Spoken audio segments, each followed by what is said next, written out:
Growing up where I was from, you had to have a strong mind. Being around a bunch of hustlers, people getting money. I mean, I even hustled myself. But you either rap to play ball or get out. At one point in my life, I chose to rap, and I kept that path. And it actually got me out. But I'm gonna tell you the whole story. Don't flip through the pages too quick. Stay tuned.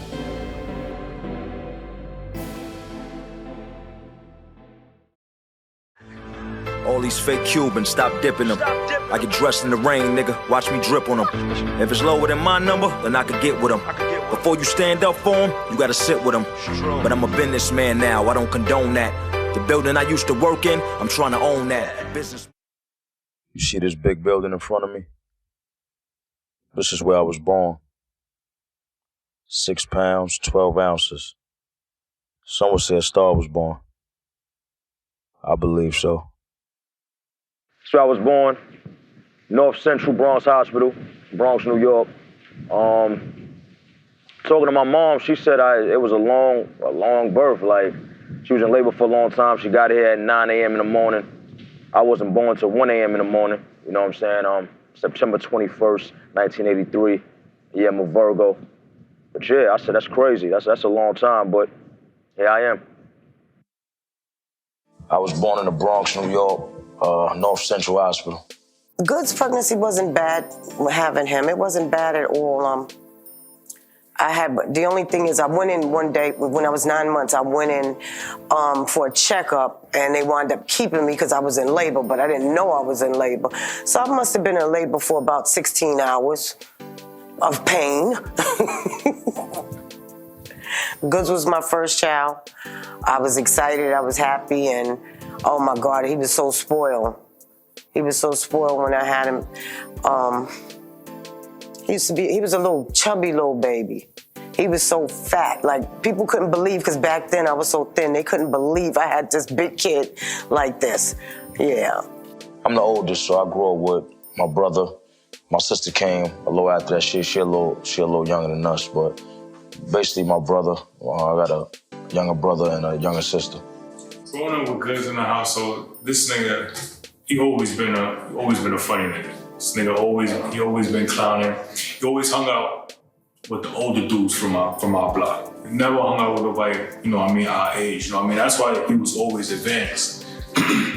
He was the youngest one out of the crew. You know what I mean? I was a little nigga, I was doing little kid shit. This nigga was advanced. At a young age, he was already doing shit that, you know, the grown niggas was already doing, you know what I mean? But, I mean, he was always cool, always the cool cat, always knew how to dress, you know what I mean? I got a lot of my style from him.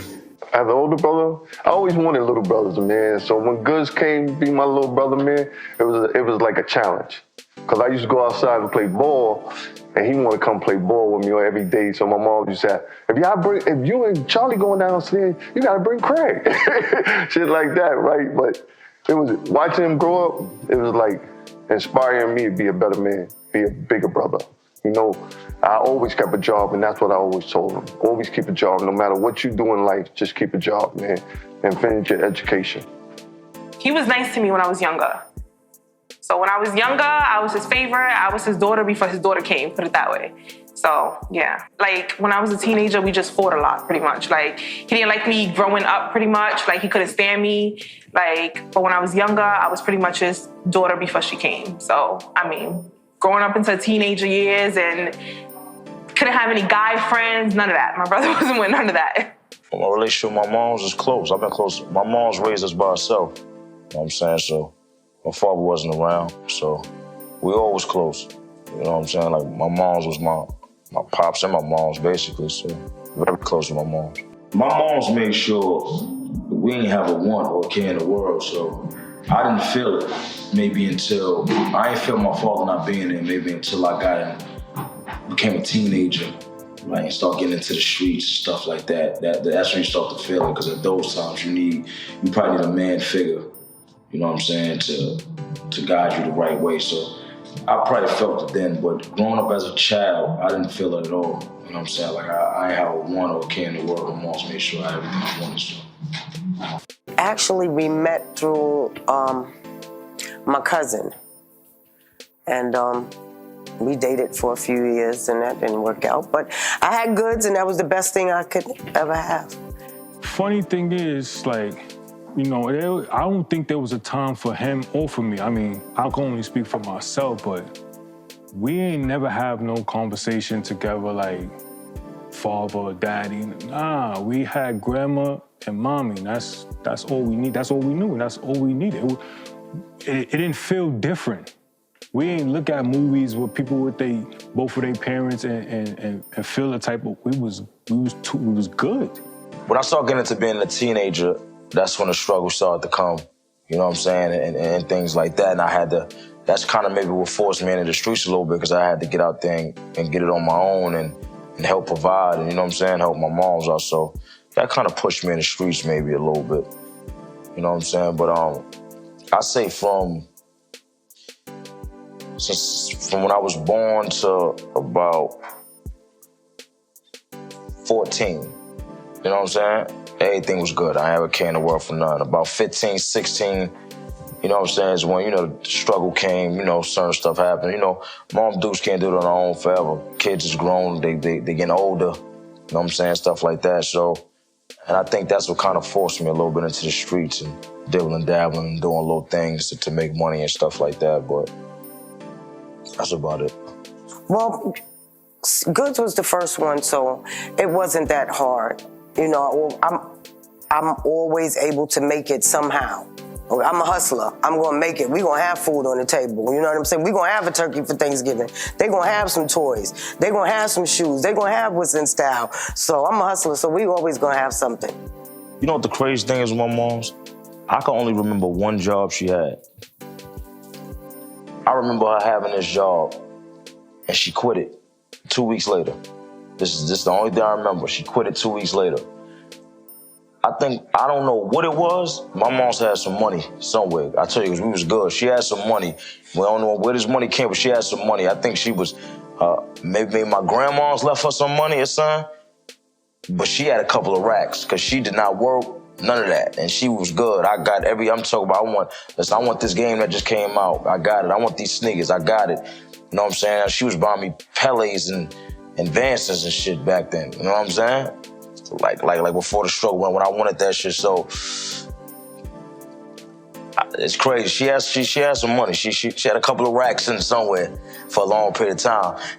And that shit might have ran out. That's when the struggle came. I had to get out and start and go get it on my own. But yeah. I worked in department stores, but my main job was I always worked with kids. I took care of a lot of kids throughout my building. I was always a babysitter. I worked in the school. It was just volunteer work, but I worked there for 2 years. I worked in another school. So I always took care of kids. I love kids. You see this building right here? This is the building where I grew up at. This building made me. We used to have the biggest ciphers in the hallways and here in the staircases. This is where I learned how to deliver, how to punchline, how to have skill. I'll never forget about this building. Where I live, is where I live.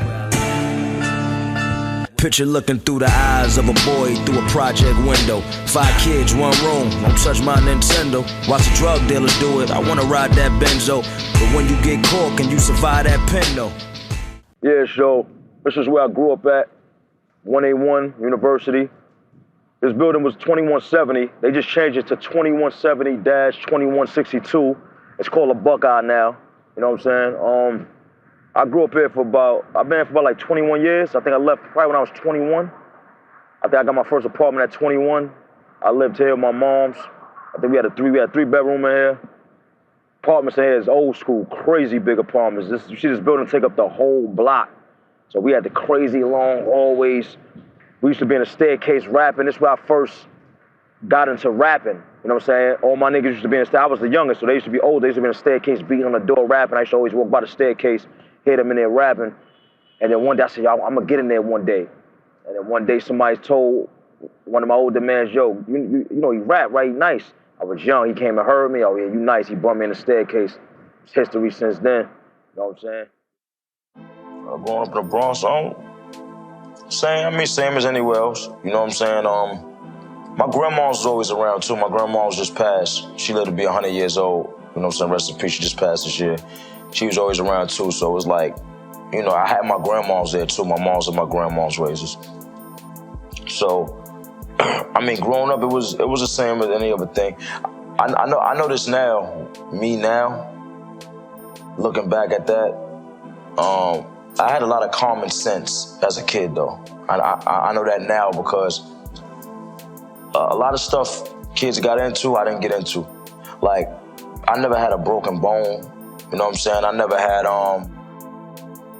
deep, you might get lacerations or whatever you get, cuts, deep cut. I never had none of those things because it was just stuff I had common sense on not to do. Like if a nigga was playing, if I saw a kid, you know, my friends playing, walking on the bench or something, jumping from bench to bench, I wouldn't do it.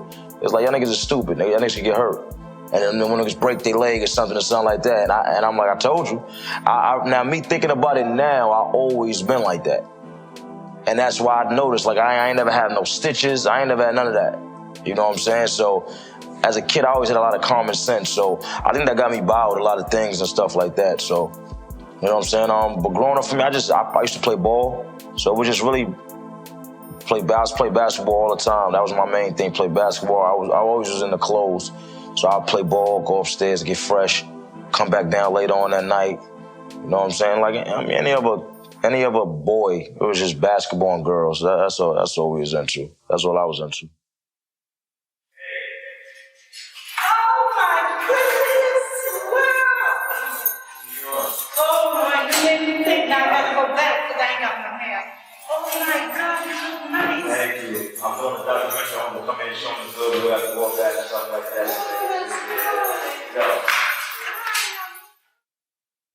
Elementary, I was good. I was a good kid. I was never a bad kid. I was never like bad. You know what I'm saying?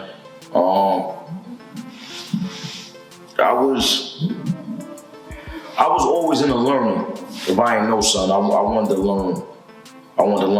And I think that helped me now because I'm still the same way. If I don't know something, I want to learn about it. So it keeps me well-rounded. Like I know a little bit about everything. And I was like that when I was young. If it's something I didn't know, I wanted to learn it. So that kind of kept me focused on just learning. You know what I'm saying? And like I said, man, I was in the girls, so the smart girls was in class. That's where they was, so that's where I was, and that's why I said I had a lot of common sense when I was young, because people wasn't thinking like that. I never had any problem with him at all. He was always good. Always did his work, always got good grades.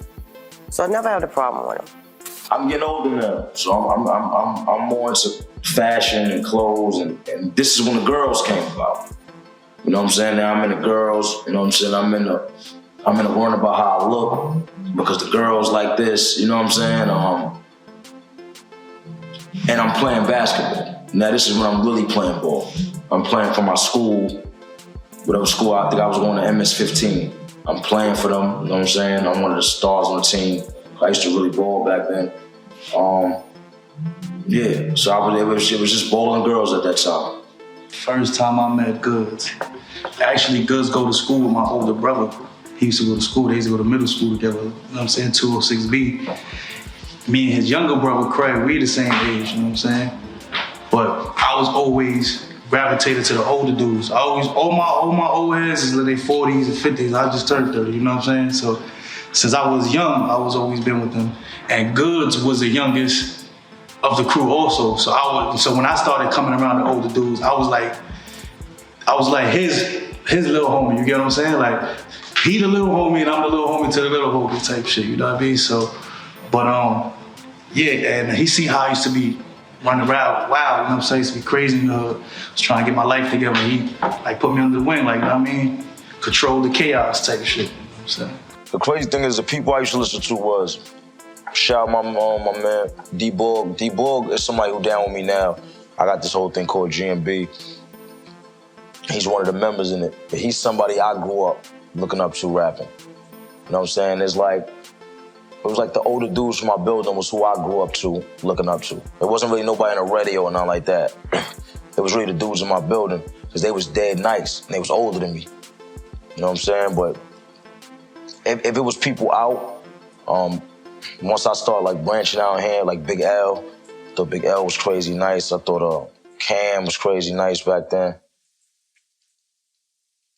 That's like the two I could think of off my head when I was like a little younger. This is the one place I love to be. I could let everything go here.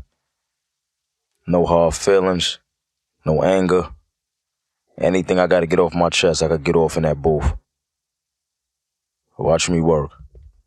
Pounded that to Cal.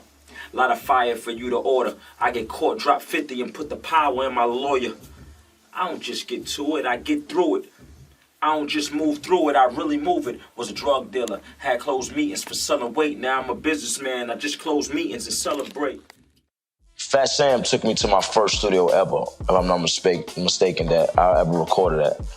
At 15, I'm polished now, I'm nice. My man Bill Blanco took me and believed in me. He was the first person to believe in me and put money behind me and got the studio for me. That was the second time of me being in the studio. So it's kind of like the first. That's when I really got in there, and he was the first one to really believe in me. And from there, I rocked him ever since. And we was trying to get a deal. I didn't been in offices, man. They took me down to. I was in Job, Electra. Like I almost got deals with all these people, yo. Word, thanks to my man Bill. We was running, and Don Flavor. I can't forget my man Don Flavor. We was running around doing everything. So I started taking music serious from 15. So all that time, I was taking music serious. I was just still in the streets. Where I met Goodz is probably way back in the days. It was with me and my man Bill Blanco.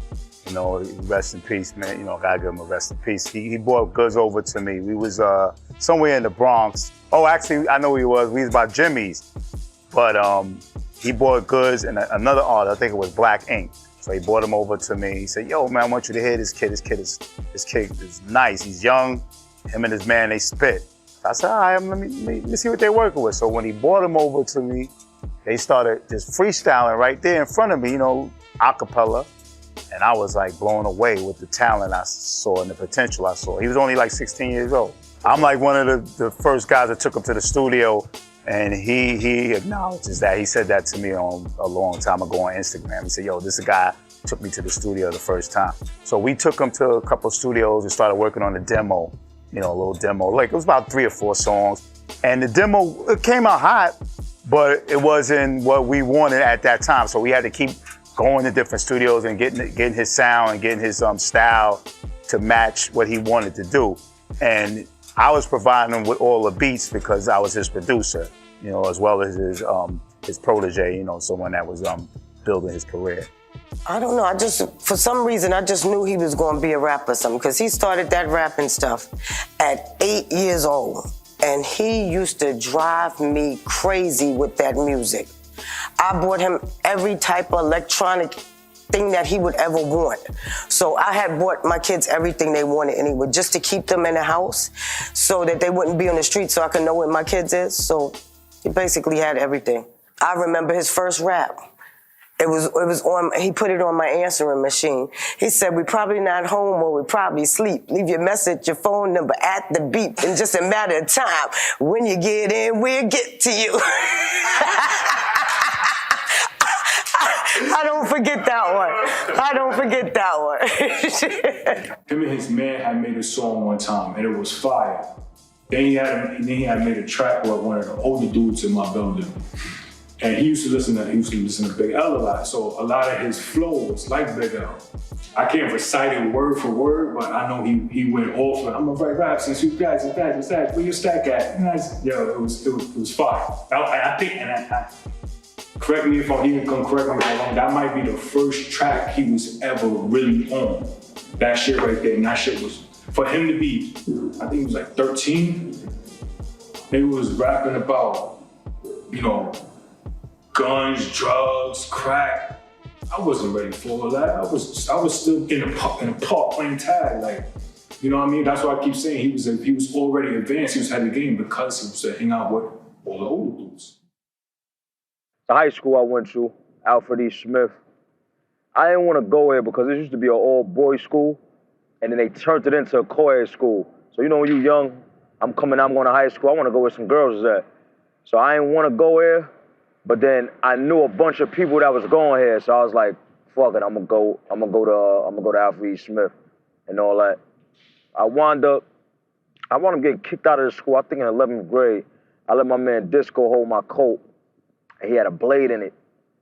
And when he gave me back the coat, I just put it on, I ain't know. I went to school, boom, boom. And then they had the metal detectors, they found it. I wound up getting expelled for that. After that, I went and got my GED. I had to come back here to get the papers, the transcripts or whatever it was, the papers to get the GED. At the time, whoever my girl was, I had her dress up. She looked mature, she looked older. You know what I'm saying? When she dressed up, she put on the shit. We probably was like, I don't know how old we was, man, 17? But we thought we was gonna get away with it, but I had her put on like some slacks, dress up shit, and we went here to the school, and she acted like she was my aunt getting the transcript papers for me, and the shit worked, and I wound up getting the papers and being able to go word. Because I don't think I wanted to tell my moms at that time. So I was hiding it from her. So I didn't want to tell her, so I had her do it, and the shit worked. We was 17, she was 17. Word, I remember that. But I didn't really have too much battles in here. I had a lot of ciphers. We had so many ciphers right here. We had ciphers in front of the store. We had ciphers on 149th, shopping area, in front of the KFC over there. But we had ciphers in, like I said, the lunchroom. We used to all meet up at so sometimes we had ciphers in the staircases. I remember the teacher called us one day. We all in there rapping. We supposed to be in class. Shit was crazy though, man. It was fun here for a little while. I took up in here too. I took up auto. I think every nigga that went to Smith took up auto. I took up auto mechanic or some shit in here and ain't learned none of that shit. I wish I did know how to fix my own damn cars. Well, going to high school, you know, coming out of junior high, junior high is middle school basically, right? And now it's like you kind of like you grown. To us, we're grown when we go to high school. You know what I'm saying? Now the girls are different. They're more grown. Now you in there with older people, older than you. So now if you come in the 9th grade, you got the 12th graders, they older than you. You know what I'm saying? So it could be scary for some people. Even for me, I'm thinking like, damn, you know, I'm going, like now I'm like, I know everybody here. I done went to school with them for the last however many years. But now I'm around a whole bunch of different people I don't know. I knew somebody, the school I went to Alfred E. Smith. I knew somebody there that I already knew going there, you know what I'm saying? And so I felt comfortable because I knew somebody going there. And when I went there, you know what I'm saying, he made sure I was good. But as soon as I got there, it was just like, because I rapped already and I was nice, once, you know, like I remember we, you know, it was like we in a class and we like, all right. So I don't know, you know, you start to get to know people, you start to talk. So and they're like, yo, I heard you rap, yo, you rap? I'm like, yeah. He's like, yeah, I rap too. And then I'm gonna go tell somebody, yo, let's have a cipher after, because now they want to hear. And I remember being in the lunchroom the first time, and they're like, come on, let's just rap, let's rap. My man was doing the beat on the joint, I made sure to do the beat and rap on the table. And from there, that's where I got my respect right there. I was popular from right there. After that, I was good after that. Because they heard me rap and I was nice, so they was fucking with me. You know, so then it was like, and then I got to hear the other people and they was nice. So it was like, that was like a little crew right there from there. So we able to meet up every day, boom, boom, so now, you know what I'm saying? So after that, I was good, I felt comfortable, it was none. This probably was like the third day I was there, something like that. And after that, it was cool. Then I knew a lot of people because I told you somebody I knew used to already go there. And he was like a senior or something. So he already, you know what I'm saying, put everybody on him into that. So I felt comfortable going there from the beginning. I wish that school had some more girls in it, but it did. I want my daughter moms. I was actually in Harlem. I went to it was just a spot called Willie Burger. It was on 145th and 8th, spot called Willie's Burger. And I was going to order. We used to always go down there late night, summer night, order turkey burgers. My daughter mom was online. I was behind her. She was doing something on her phone. I'm like, let me see your phone. She turned around, she looked at me, and she gave me her phone. And I was putting my number in there. We was young too. This was for my daughter, so I had to be like 21. So she gave me her phone. So my daughter mom was on me. Yeah, she was on me. what she was here to tell y'all. She probably lied. But but that was it. So she gave me a phone, put my number in there. She's like, what you doing? My little mom's from Harlem. So the Harlem girls always sassy. So what you doing? I'm like, no, let's put my number in there and all that shit. She's like, oh. That's it, boom. Then from that day, that was it. I was talking to her every day. I probably was with her probably was with my daughter mom's for like a year and a half. And then we had my daughter. I was happy when she got pregnant. I was having my first grandchild, so that made me happy. So I loved it. He didn't even call me. He came straight over and told me. And I just said, congratulations, baby. You know what you got to do. You got to be a man now. That's it. Being a father for the first time was scary, though, because you got a whole, it ain't just you no more. You got a whole nother life that depends on you. Depends. It's a baby, helpless, can't do nothing. So it's scary. It's not I didn't get that, it was exciting, but I was still young. You know what I'm saying? So I was more scared than anything. Like, my daughter mom was in the hospital the day before, I was kind of celebrating. I was on the block drinking, celebrating. You know what I'm saying? But me thinking now, I should have been in the hospital. You know what I'm saying? But I was in the hospital the whole time my daughter was born. That was just the day before. You know what I'm saying? But I'm on call, just call me, I'm gonna come over there. But I was celebrating I was having a baby. But I'm young, I don't know. But the next day when my daughter was supposed to be born, I was in the hospital from that night. I probably went back to the hospital probably 10 o'clock at night, and I was there all the way to 10 the next, 4 in the morning the next day when she was born, all that. I was there for everything. I saw my daughter come out, saw them cut the umbilical cord, I saw the afterbirth, I saw everything, bro. But I know somehow I remember being at the hospital waiting for her to have the baby. Couldn't wait for her to have it, especially I knew it was a girl. And she, she kind of had a hard labor, but he was there right by her side. He was right there. I was just excited to be an aunt. She's my baby. But I don't have any kids right now, and I'm going on 27. She is my baby. To this day, that's my little twin. I love that little girl to death. I had her everywhere at 13 with me. Literally, I stood in the house all the time, Dora Explorer, this, that. That was my baby. She will run to me before anybody, growing up. She sees me, she is jetting down the block for me. So I was just excited to just be an aunt. Our relationship is cool. I feel like we have a relationship where I can tell him anything, and if I wanted to stay between me and him, it would stay between me and him. I tell him pretty much everything because that's just how comfortable I feel. But overall, I would say our relationship, I love it. Having my daughter, it calmed me down. Because when you're young, you wild. I was in the streets then, I was high-headed, you know what I'm saying? When my daughter came out, I looked at her, it completely just calmed me down. You know what I'm saying? I wanted to do better. I didn't want to be in the streets too much no more. But I can't even say I wasn't, because I still was after that. But it made me move a lot smarter and a lot different, even when I was in the streets. You know what I'm saying? And it calmed me down. The confrontation type stuff, I wasn't really trying to get into. So before that, I was whatever. Young, you know what I'm saying? My daughter calmed me down from a lot of stuff and a lot of the way I act towards things. It really calmed me down and made me analyze stuff in a better way and look at things before, you know what I'm saying, before I did something. It's amazing how my pen works. It's amazing how days I be craving for a fat ass and a thin skirt. It's amazing how a man works just to suffer and can't enjoy living on this damn earth. Figured you get they got plans to shrink you. How chicks take dick but can't stand. We just go to the studio and just work. You know what I'm saying? And that should be our weekend thing, chill. Drink a little bit, chill in the studio, drink. They used to smoke, whatever, and we used to go to the studio and just work.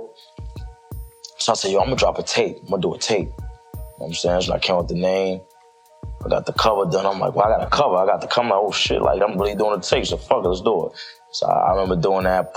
I had mad songs already, then I just picked certain songs, boom, put them on, dropped that shit. Then when that came out, I'm like, now it's a local thing, but I got everybody fucking with me locally. You know what I'm saying? My block, you know what I'm saying? 156 and Fox, I used to be over there. Had that block, so I had a couple of blocks just fucking with me. So they like, yo, we're gonna hit the next one. So that kind of got me on the road of yeah, I'm gonna go do another one. So then I did Bronx Zoo Part 2. You know You know what I'm saying? And then so on, so on like that. And that's what those came about. Bronx Zoo was the first CD we did on Goodz, right? Because he was called Goodz the Animal. So, you know, Bronx Zoo, and the Bronx is the Bronx Zoo. Now, when we was working on it, it became like really a special project to me and Bill because, you know, we're using, you know, my production and a lot of tracks on here was produced by me, probably like, I would say 5 or 6. So he got like 16 tracks on there. And we this is a classic because it's got some hot material on here. And then from the Bronx Zoo, part 1, he had to follow with a part 2, you know, and the part 2 is also hot too. Misery lane, shame, bracelet, matching ring. Silly with bling, lames hated, but that's my thing. How real is this? No guilt to fish. So heavy, feel like we move building bricks. The song was Swiss. All right, so my man Haywood was in the studio one day, and Swiss was. This is when Cassidy was going through that shit where he was locked up and going through all that shit. And my man Haywood hit me like, yo, I'm down here in the studio. Swiss got some rappers down here. It's like he looking for somebody. You know what I'm saying? So he's like, yo, come down. So I'm like, yo, I'm in the movies. I was in the movies with my girl at the time. You know what I'm saying? So I'm in the movies with my girl. I'm like, all right, I'm gonna come down. So, now this song was done way before. Now, this song was done before I had my daughter. If I'm not mistaken, this song was done before I had my daughter. So when he called me, I'm in the movie theaters, and if it's with the girl I think it was, this was before I had my daughter, because this is from my daughter's mom's. So he's like, come down. I'm like, all right, I'm in the movies right now. When I get the movies, I'm gonna come. And come on, pay a count. So boom, I was here driving at this time. So I got the movie theater, boom. Take my girl home. I jump in a cab, I go down there. So at this time, I'm like, this is when I got 50 raps remembered. I was killing everybody at this time. Like, this was easy for me to do. I go in there and spit 100 bars every time. Like, this was easy. So I walk in, boom. So I guess everybody rapped already. So Swiss introduced Swiss like rap. So I start going off. So I stopped. So another nigga try to rap. He like, chill. You rap again. Tell me rap again. I go off again. See, Swiss is into that type of shit. That's how Cassidy was. He into that type of. So I'm going off again. So boom. So I stopped again. He like, yo, go again. Like, so I got so much raps. Remember, it's like. So then by the end of it, you know what I'm saying? He's like, all right, so people trying to rap. He not really trying to hear them. So I'm like, fuck it. He's like, come over here. He like, yo, you fire. He like, yo, come back tomorrow. Come back tomorrow by yourself. You know what I'm saying? Like, man, you come back tomorrow by yourself with nobody here. All right, bet. So when I left there, I felt good. I'm like, damn, Swiss, you know what I'm saying? Swiss fucking with me, that's fire. You know what I'm saying? This time, Rough Rider through the roof. I'm like, yeah. Went back the next day. I recorded that song. He like, yo, I got some beats for you that I think fit you. He said, look, he play the joint. So I'm like, all right. He's like, yo, just go in there and just rap. Do this. I want you to do like you was doing. I want it raw, like the same way you was doing yesterday. Just rap. You know what I'm saying? So I'm like, all right, go in there, boom. If you put the beat on, I just go off. You know what I'm saying? Then after that, I'm gonna come back out. He like, yo, that's fire. He like, that's exactly how I wanted it. He like, all right, hold on. He go in there. He put the ad-libs on. Ladies and gentlemen, all that shit going. So I'm like, fire. So when he come back, he like, yo, I can't wait to take. No matter of fact, this ain't for that time. He like, yo, it's fire, boom. So I'm in there chilling with him. I'm in 5 or 6 o'clock in the morning. I'm taking a train down there. We're taking a train back up 5, 6 in the morning, and not sleeping. You know what I'm saying? You know, one time he called me. He like, yo, you hear this one Hell Rel knows out. You know what I'm saying? He like, yo, you hear, listen to it. You hear Hell Rel no morning? I'm like, yeah. He's like, I can't wait to take you up to the radio station, bro. You're gonna go crazy. I can't wait to take you up there. So no matter what you're doing, come down to the studio now. It's a whole nother day. I go back down there. You know what I'm saying? Boom. And yeah, that pretty much was it. I was rocking Switch for a little while. You know what I'm saying? Shout out to Switch. I fuck with Switch. I heard his music, but I heard his mixtape music. His mixtape music was my type of shit, man. I heard his shit on, damn, what's that shit, what platform? But he had his shit on platform. I heard his mixtape. That was my type of shit, man. You know what I mean? For coming from the same side, I came from South Bronx and all that. Like musically, I thought he was inclined, he was talented, you know what I mean?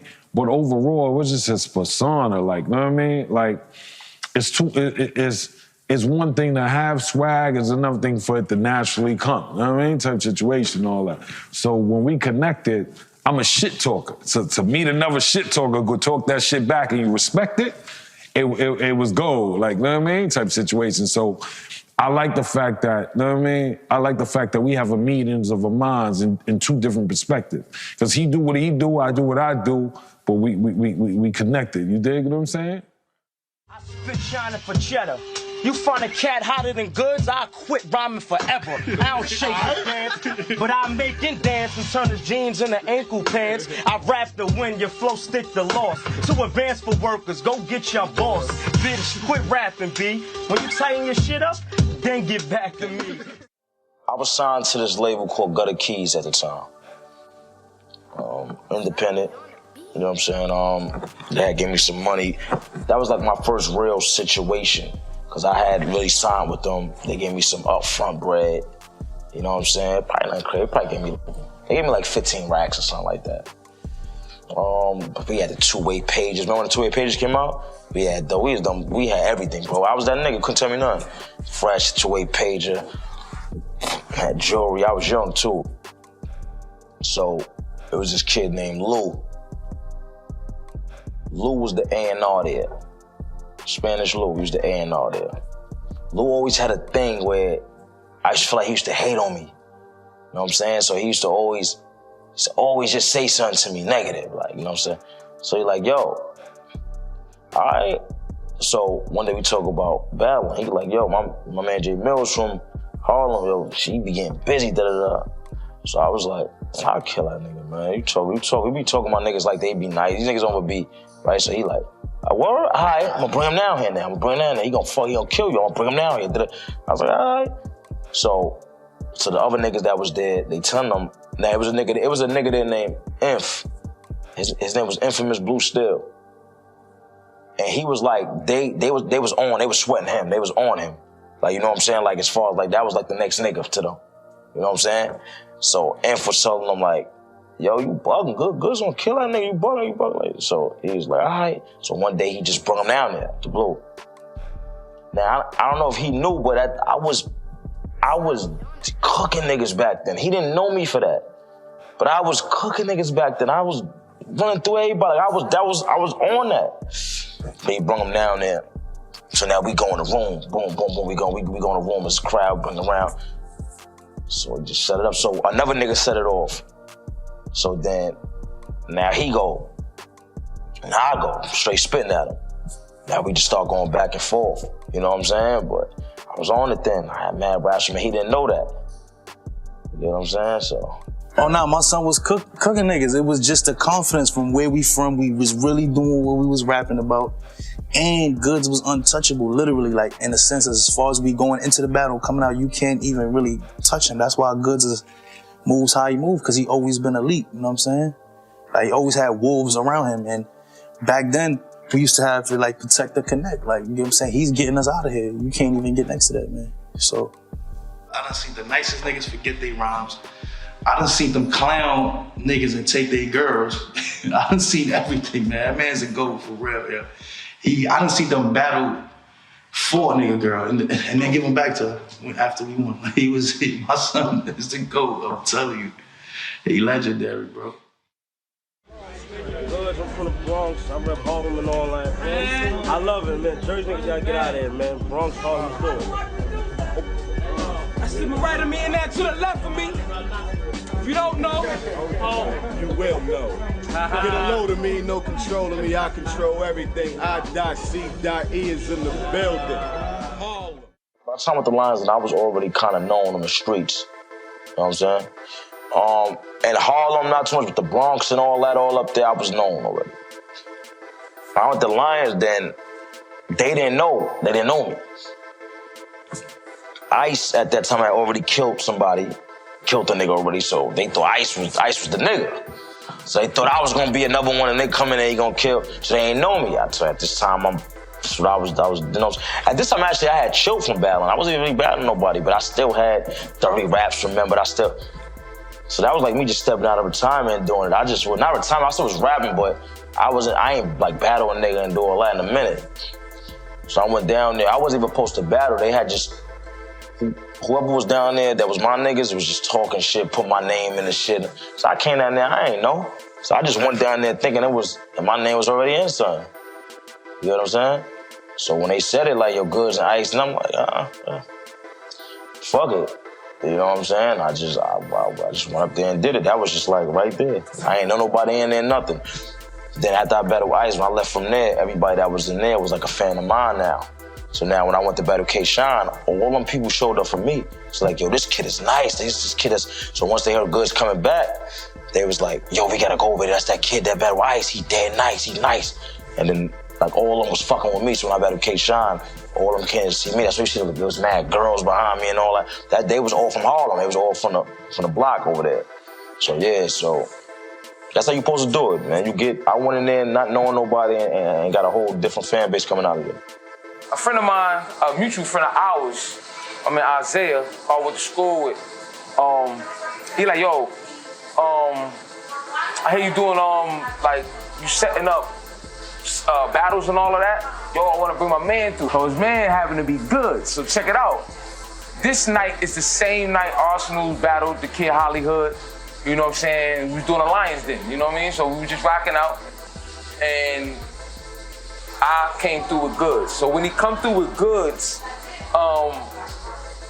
Arsenal just got finished battling Hollywood. I'm like this, yo, who else in here rap? Boom, boom, boom, boom, boom. You know what I'm saying? Step to the front. You rap, step in the front. Don't just be up in here taking up space, let's go. So when I do that, I step to the front, right? So I don't know Goodz is Goodz, but then at the same time, Head Ice is walking in. So Head Ice is there, Head Ice, he charged up, full of a little bit of that rocket fuel. He like, oh, whatever, boom, boom, boom. I didn't expect, see, you gotta understand, before that, Ice, I think, battled J Dash. He got J Dash out of there. You know what I'm saying? From a clip that we had, you know what I'm saying? So if you remember, you remember. Those that know. So when Ice come through, it's just like, what up? So I step to the front with what the world knows as now is Goodz. I think Ice went first. Nah, I don't know who went first, but I ain't gonna front. The first time I heard Goodz, I was like, yo. So not only is he spitting, but the demeanor, all the deliveries, the cloth, I know it when I see it. And that's the first time I met Goodz, you know what I'm saying? The rest is documented. You already seen it on the Lions Den, what happened with Goodz and Head Ice, but that was the first time I heard Goodz, and it was in the field. Man, the battle that me and Goodz was spontaneous, you know what I'm saying? I was actually going to the Lions Den to go see Arsenal versus Hollywood. Lux asked me to come through to see a dude named Arsenal that he found from Jersey. So I'm like, all right, I'm gonna pull up. So when I pulled up, I saw Arsenal get crazy with Hollywood. Hollywood was good too. You know what I'm saying? I liked him too. But Ars just was phenomenal. So in the process of the hype of the battle that he just did, it's like going to a boxing match where you see a great fight. Other fighters that's watching a fight, they want to pop shit to the other fighter like, nigga, I'll do you the same way type shit. You know what I mean? So Goodz and his crew was in there. I came in there with my man Al London from 40th. What's up, Wolf? His peoples, which is Hollywood, the infamous freestyle that we got together, Hollywood TV, DVD, whatever. He was in there like, yo, we got my man Goodz in here. Blue collar. He was like, yo, we got my man Goodz in here. So my mans that hang with Sub-Zero was like, nigga, we got Ice in here. Fuck y'all talking about? And then it was just like that, like, so what's up? And then flipped the coin toss, made history that same night. That's how that happened.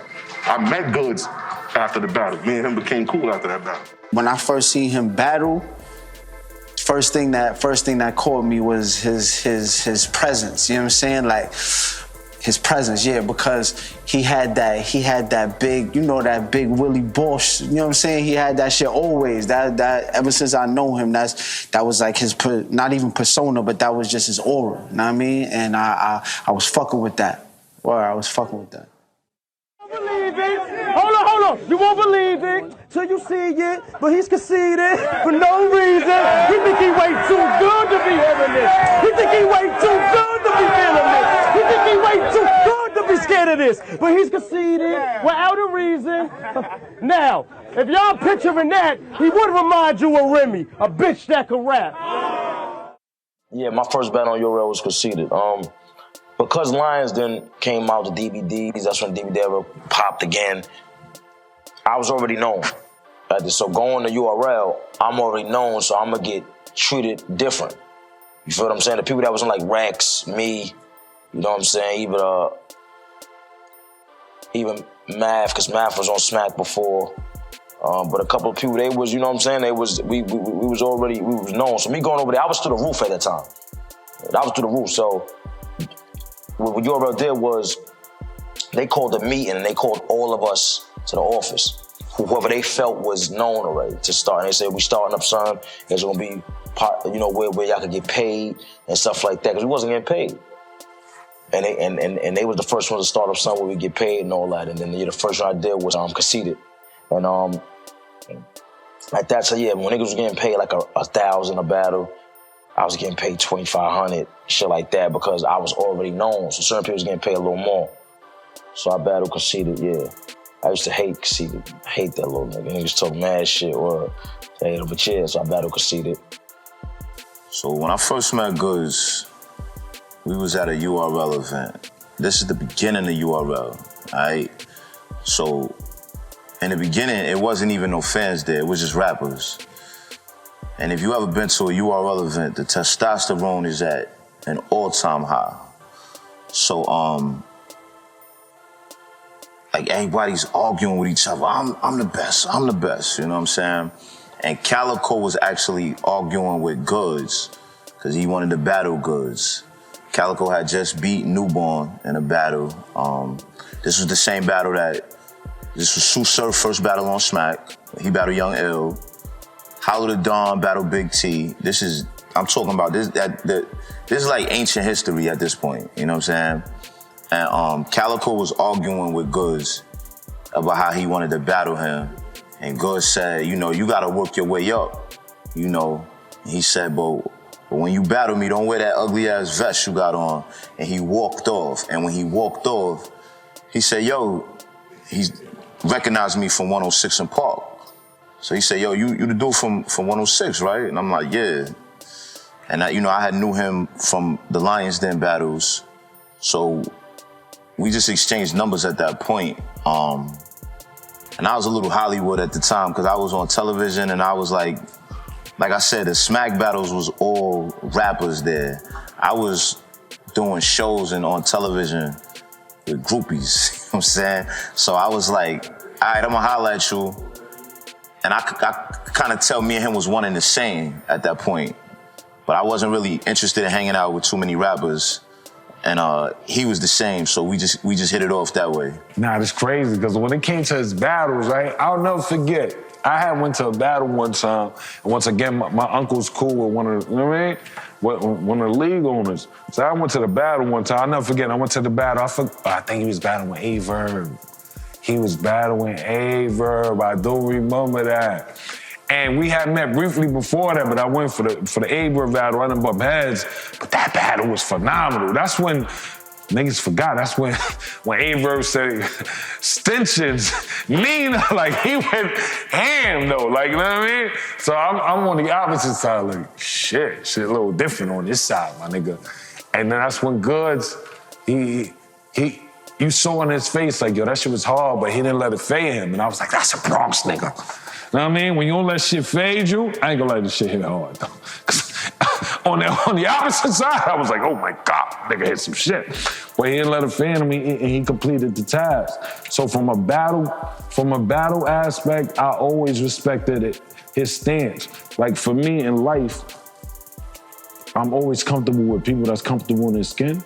And I think one thing that stood about Goodz since I met him, and before I was even cool with him, before we started doing business together, I was a manager, you could tell that he was comfortable in his skin. And that shit is priceless in this game, you know what I mean?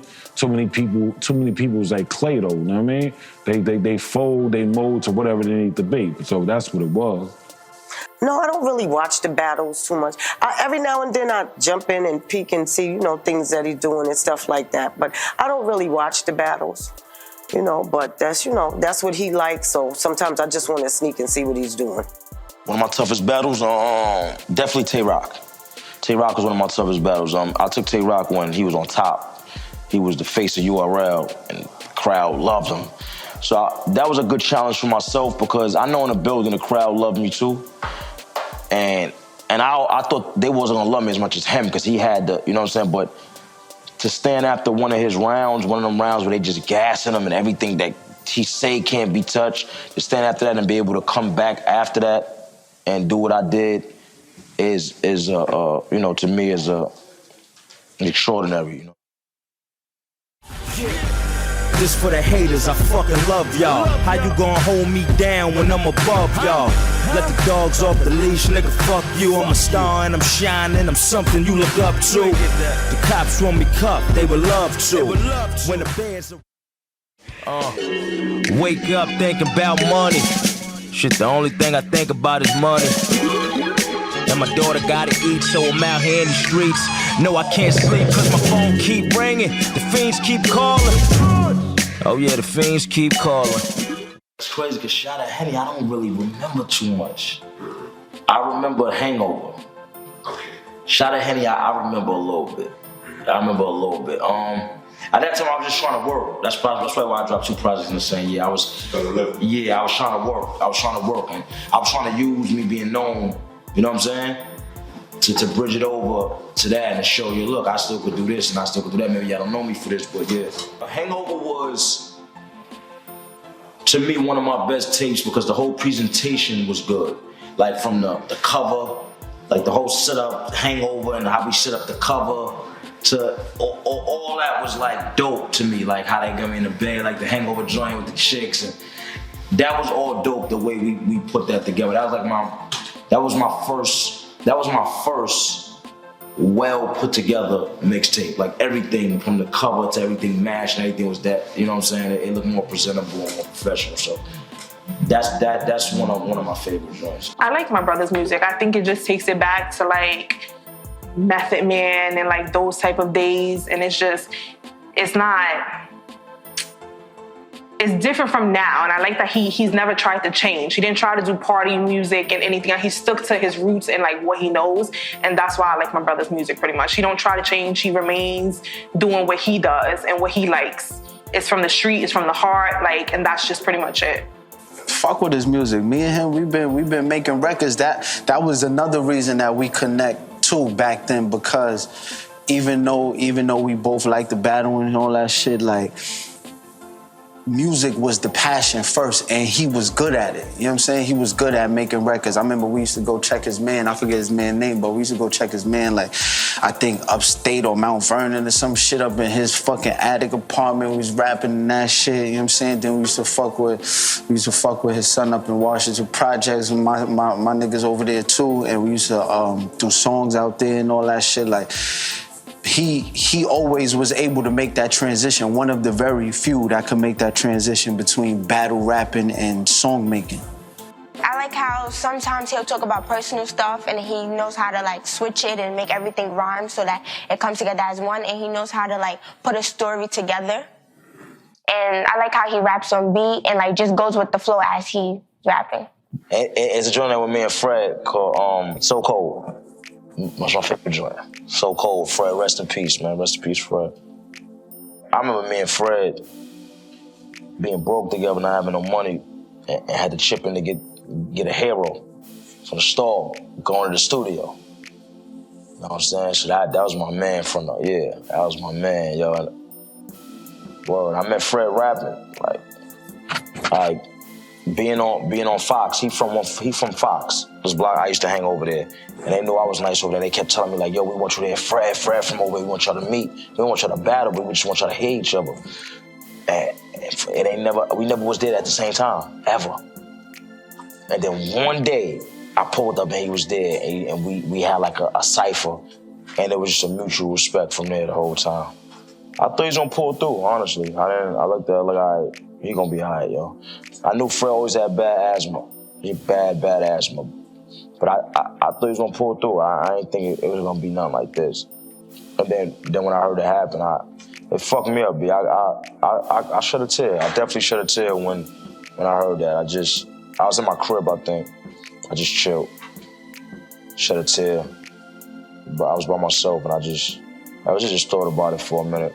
And people was posting, their videos with Fred or whatever they did, saying R.I.P. Fred, and I just ain't want to do that. I ain't want to post no video. And I had just dropped me and Fred just did a video that November, and he passed like that next year, right there in the beginning, or whatever it was, yeah.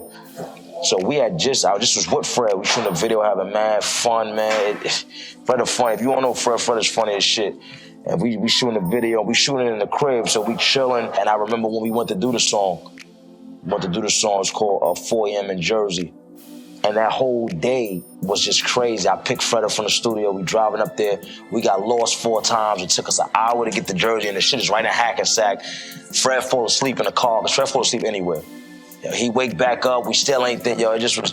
So I was just thinking about all that shit when it happened, because all that shit just happened. That shit kind of fucked me up. But I didn't post nothing about Fred. I just couldn't. I didn't want to post. You know what I'm saying? Nothing about R.I.P. I just didn't want to do it. I ain't posting nothing. I just kept that, because that was like my real friend. That was a friend for real. So I just kept it to myself, held in. And before I posted anything, it probably was like maybe a week later. Y'all fuck with that movie? Nah, I never ever did a song. Fred did. He got a whole song. He got an album of water to him. Fucking lying. They got a video in the rain. Lying. With a tank top on. Yo, I don't got one. I don't got one. You're lying.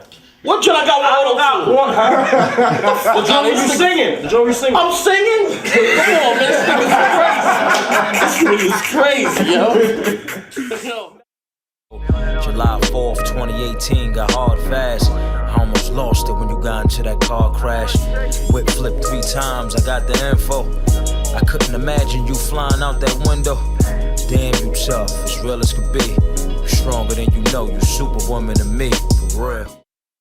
I was actually, that was July 4th. So I was actually about to go somewhere or something. And before I pulled up, I got the call, and that shit just rattled me. Like, you know what I'm saying? That shit just rattled me. Like my daughter, it had just happened. Like she got on the phone and she was like scared. You know what I'm saying?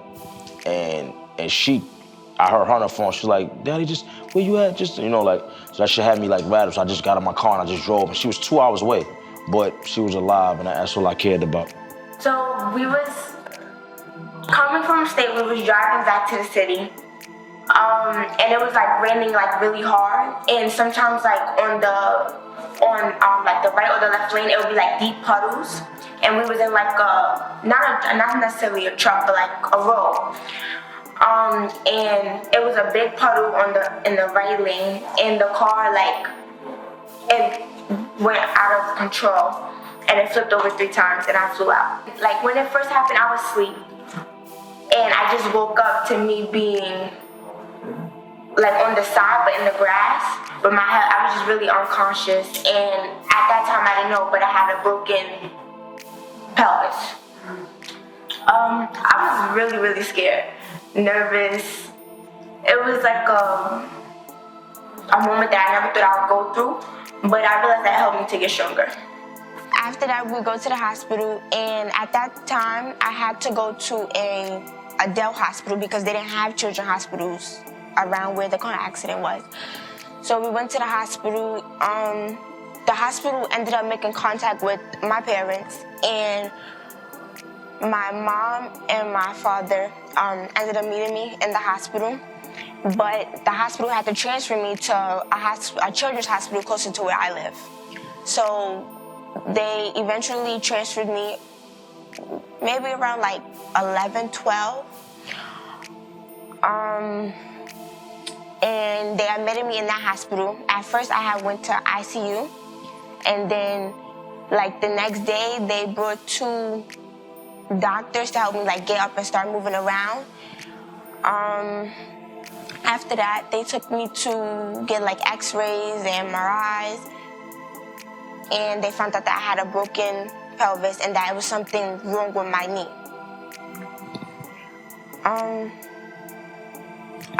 After like, I want to say a week, 2 weeks and a half, they sent me home, but I had to, every like week, 2 days out of the week, I had to do physical therapy.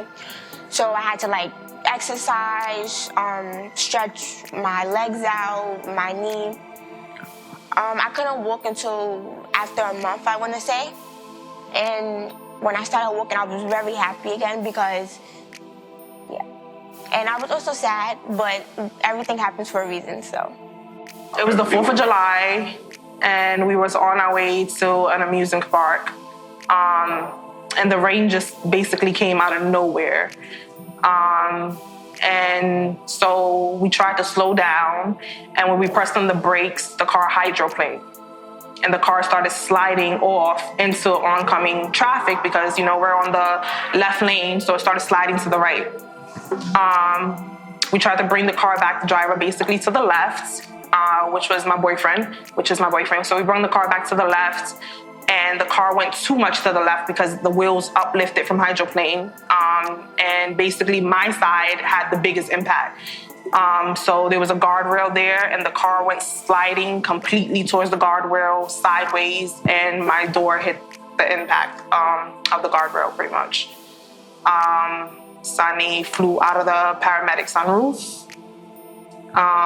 So literally once the car flipped 3 times after we hit the guardrail, the first instinct was for my boyfriend to jump out the car and look for her. And good thing she was just right in the grass, pretty much. It was like a tragic moment. I think I can't really drive in a car at the moment in pouring out rain because I probably get anxiety to this day. But God was definitely with us. It could have been way worse. She could have, I don't even want to say the could-haves that could have happened, but it could have been way worse than it was. I didn't really have any injuries other than bruises on me from the seatbelt and the airbags. My niece was able to walk again and come out of that. So was my dad and all of us in it. So it could have been way worse, and God was just really with us. Yeah. I jumped up. I think they were in PA. I jumped up. It was a 2-hour ride. I took a 2-hour ride to the hospital where they were all at. It was my granddaughter, my daughter, my daughter's father, and my daughter's boyfriend. And I was hysterical because they said nobody in that car should have lived. And every one of them lived. And when I got to that hospital, I ran from room to room to make sure everybody was all right. When I came back, I came to the front desk and I fell to my knees, and I just thank God that my family was okay. I could have lost my whole family. So that, I was just going crazy at that point. That was a very scary time for me and my family, and I'm sure for him. Nobody want to hear that their kid is in danger. You know what I mean? You can't do nothing about it. So that was a rough time, but we thank God. Everybody's here. Nobody was badly injured, and that's it. He just came in there. He just hugged us pretty much. He was just grateful that we were all there. The news couldn't have been. It could have been way worse. So for what it was, he just accepted it, and we was just gonna pretty much get through it from there. Since Sane did take majority of, she had most injuries, we just all basically tried to be there for her. We all tried to send her things. I remember me and my mom, because we live a little bit further away from the city. So we would just pack her little gift things, send that to her. I went to visit her. We just basically wanted to let her know we're there with her, I done made 100,000 off a chirp. You know that Nextel phone with the bleep? Yeah. OT trips with a brick. Telling my brother, watch my crib, I'm gonna be gone for some weeks. Cassidy the hustler, that's only known on a beat. You think we give a fuck about a gold album? Nigga, I really went gold in the streets. Yeah, Cassidy battle. I actually battled Cassidy back in the day. And this is before Swiss I even did that with Swiss. It's before I even met Swiss and all. Swiss was there, but it's before the whole shit when I went to the studio and when I did the song with him. This is like years before that. I was gonna fuck with Rough Riders. They was real into battling. DNY had brought some kid one day. My man Bill Blanco, rest in peace, he knew them. I said he knew a lot of people. So he used to big me up. They used to be like, all right, we gonna bring somebody to battle. So he brought some kid one day and I killed him. So they're like, all right, we got somebody for you. You can't fuck with Cassidy. You can't fuck with Cassidy. So they're like, that's what they was talking about at the time. So they used to just stick Cassidy on everybody. So I went to, they invited me and Bill to Jada Kiss video shoot. Put your hands up. Nah, fuck that. Put your hands down. And we went there, and it was like an intermission. And they were like, yo, this is the introduction to Cassidy. And it was like, yo, rap. So I went there on at this time, I'm getting a little bit of money. You know what I'm saying? I'm getting a little bit of money. You know, so I got the Pele on, I got the jewelry on, I'm getting a little bit of money. Cassidy looked like he a little filthy nigga. He got the hoodie on with the t-shirt over it. He looked like that's all he do is rap. So I walked in there, I didn't even know I was gonna rap. Like I was just going there, we was just going there and then he was like, rap, boom. So they tried to set me up, kind of. But that's like I said, back then I had 30, 40, 50 raps, remember? You know what I'm saying? So once I rap, they made me rap, and the crowd was going, oh, wow, you know, they was going crazy. And as soon as I stopped, Cassidy started spitting at him. As soon as he stopped, I started spitting at him. And that's how we just went back and forth. I was prone for that at that time. I was doing it, you know what I'm saying? Basically, what happened was when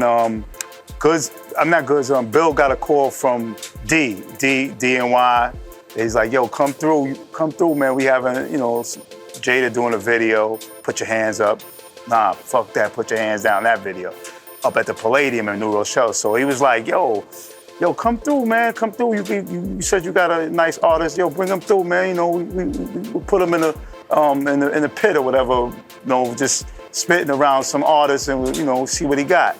So we drove up there. We drove up there in my joint. You know, it was me, Goodz, my man Disco, and Bill. We get up there. Jada really started doing the video.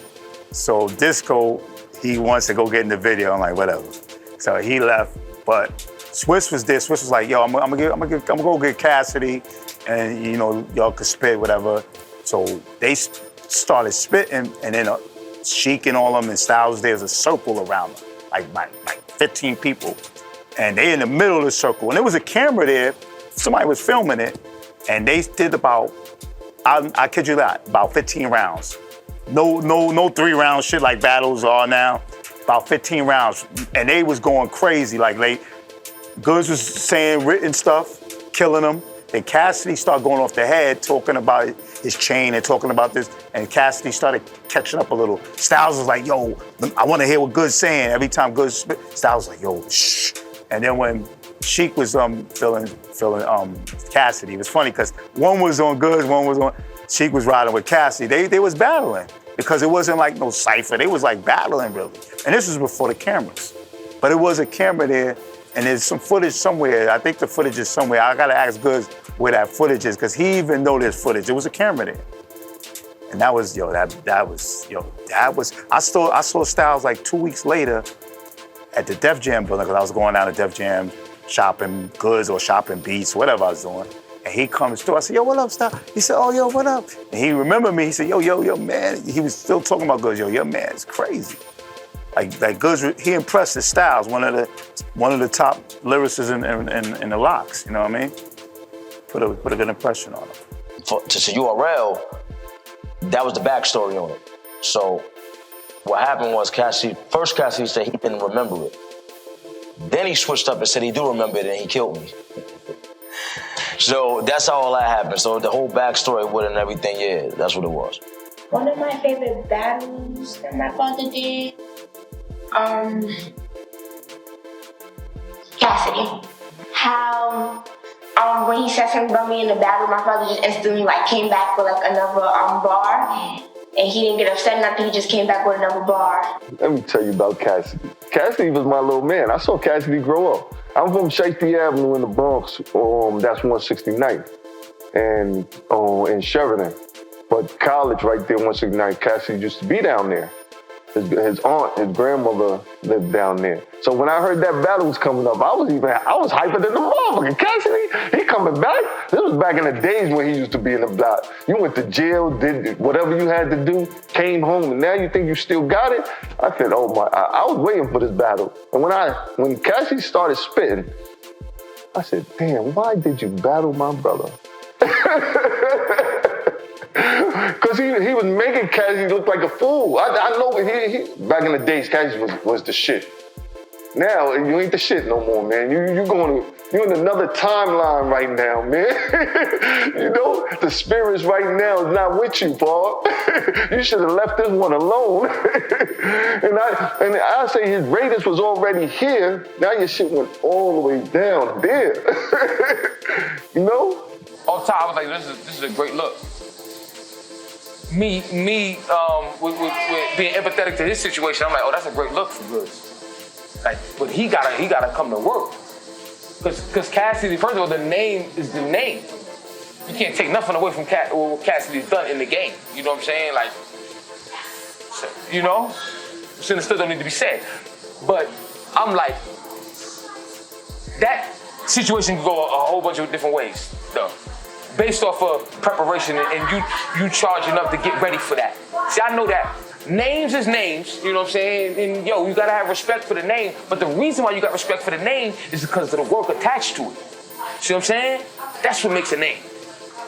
And the name that we respect, you know what I mean? So that was my thing in understanding, all right, Cassidy, with that, you gotta know, like, you ain't just walking into no like simple, no easy ballpark with that. No, that ain't that. So yeah, you Goodz, and you can feel that's Cassidy, bro.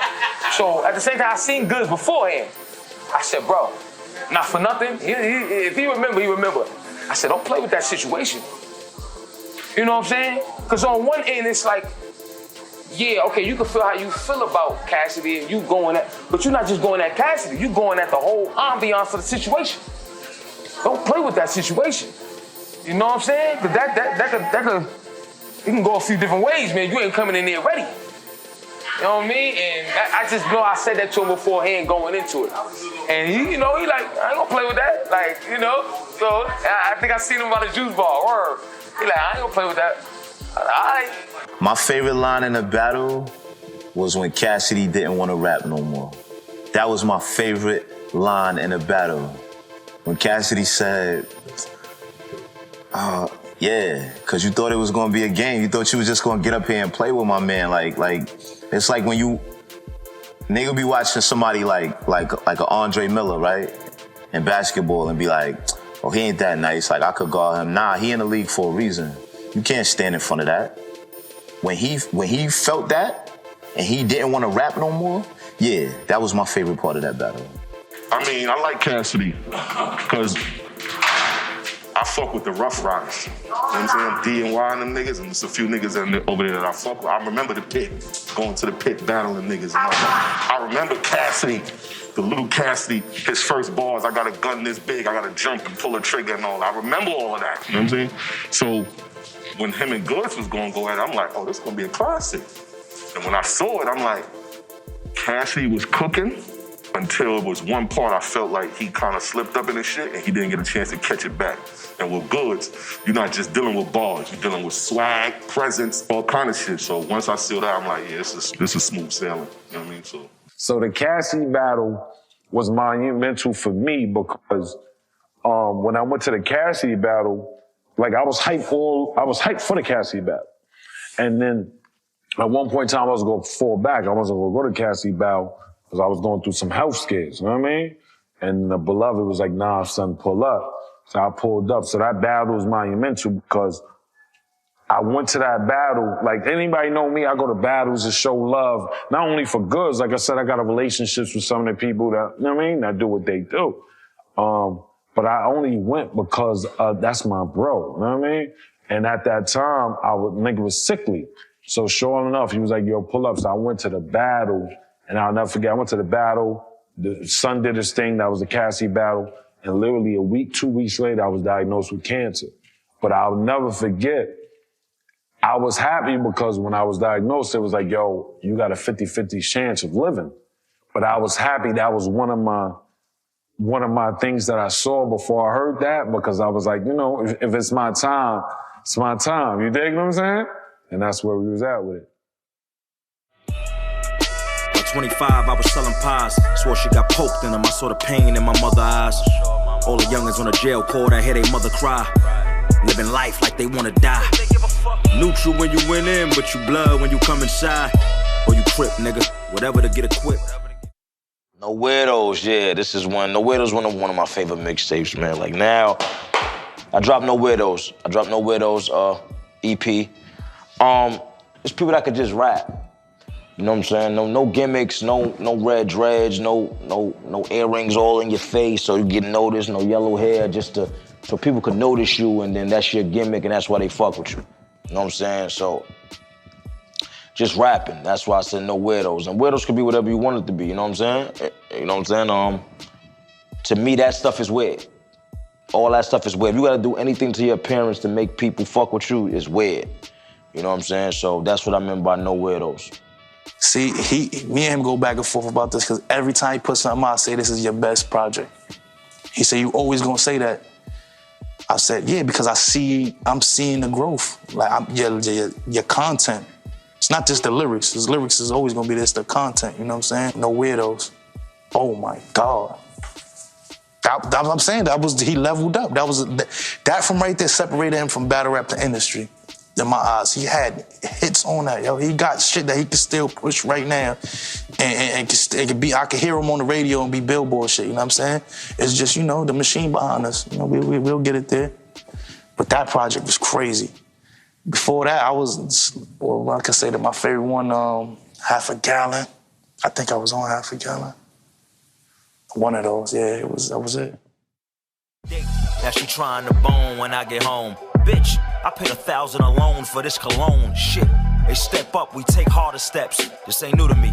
I've been a man since my father left. Before puberty. Slick Talk EP. That's I wanted to do that because Slick Talk to me is a movement, is a whole lifestyle. That shit's not just a word. You know what I'm saying? So Slick Talk, man, like that's out right now. Everybody gotta go get that. You know what I'm saying? Nothingbutgoods.com. But Slick Talk, just with the whole, I ran with that because I got the Slick Talk leather cologne. You know what I'm saying? I got the chocolate leather out right now. Slick Talk is just my whole style. You know what I'm saying? Something I created. Not I created, because it's people that do. Like, Jada Kiss is like a Slick Talk type rapper. Rick Ross is. You know what I'm saying? But that's not a category in hip hop. So I made it into a category. It's something that, you know what I'm saying? So, yeah. Definitely. The Slick Talk tape is probably my best tape to me. Well, that and No Weirdos. Those are like my two favorite tapes right now. I'm very proud. You know, it was me and him for 3 years before I had my second son. So me and him was always like this. And we're still like that today. Okay, we laugh and joke together. We act crazy together. We just do it. But I'm like that with all of my kids, so. You know what I mean? I want for him, but, you know, any family member or any brother would want for him, you know, the best. You know what I mean? I want to see him reach the maximum. I want him to go to the highest limits that he could reach. You know what I mean? That's my brother. I'm always going to support him in anything he do. You know what I mean? He's a piece of shit, but I love him to death, though. You know what I mean? That's my brother. That's my piece of shit, you know what I'm saying? But, I mean, I wish him the best and success. I know his drive is gonna get him wherever he wanna go anyway, so I ain't really too worried about him. You know what I mean? He good. You don't need no wishing the best. He got this always. He got this. Anything that like he sets his mind to, like I said, he's ambitious, he gonna do it. So yeah, I love my brother, even though we don't get along. I want him to be great in life and succeed in many, many more blessings to come. Of course, I gotta wish my brother the best. Blessings and continue the progression, you know what I'm saying? Right now, I just been home for 15 months, so I got a 90-day progression plan, and every time I have a problem or anything or advice or anything, I call him, you know what I'm saying? He makes sure I'm good, you know what I'm saying? So even though people might not see us together as much as we used to, like hip, I was on this hip type shit, it don't matter, and they don't need to know what's going on, you know what I'm saying? My brother, I speak to him every day. And it's all love, and he always gonna be safe, you know what I'm saying, and blessed. So Just gotta level up. We still ain't to where we want to be yet. You know what I'm saying? But he's damn near there. You know what I'm saying? And that's the GOAT. I want to know that. My biggest final thoughts is I think he's an amazing father. And I think that's one of the things that we lack in the game to show that, you know what I mean? It's cool to be out there doing what you do, but it's also cool to show that you take care of your responsibility, you know what I mean? So I think my final thoughts overall is it's cool to know the artist, but it's better to know the man. Final thoughts on me and Goodz, man.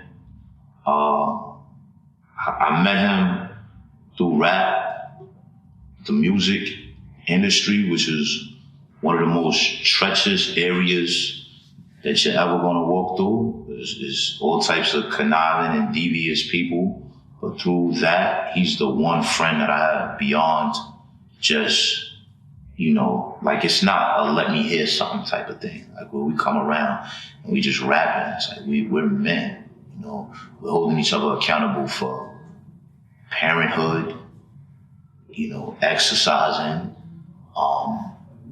So, you know, when I think of all the ups and downs and the highs and lows that I've been through in this industry, the fact that I made it out with a friend that I'm gonna have for the rest of my life, like my daughter calls him Uncle Goodz. You know what I'm saying? I treat his daughter like she's my niece. We know each other's parents, everything. It's not that, you know, we know where each other's live. The majority of these niggas, they'll never get that close to me. So for me to be able to have that friendship, you know, is, you know, something I value. I really do. But yeah, Goodz is definitely a special individual, man. That's my guy. I'm proud of him, you know what I'm saying? He's still holding it down. All of us don't look like we aged a day. We've been in this joint since 08. You know what I'm saying? We done turned this shit into a career. So it ain't like it's just some rap shit. We birth niggas. You know what I'm saying? Like my style, Goodz style, our style, Lux style. You can find that in the DNA of any of these niggas. That's why I say they all nice. And when you drop the N off that, they all ice. You know what I'm saying? Just that I came into battle rap, right? Which is we made our own category in hip hop, basically. You know what I'm saying? And for me to be one of the biggest battle rappers out is gigantic to me. It don't gotta be to nobody else. So the fact that I brung style into it and created a whole, like I said, a whole wave, you know what I'm saying, is big to me. You know what I'm saying? And if nobody look at it like that when it's all said and done, I know that I did something in hip hop, or I did something to create a lane for other people to do, and I'm cool with that. Some of his battles, his haircuts, that's me. That's me.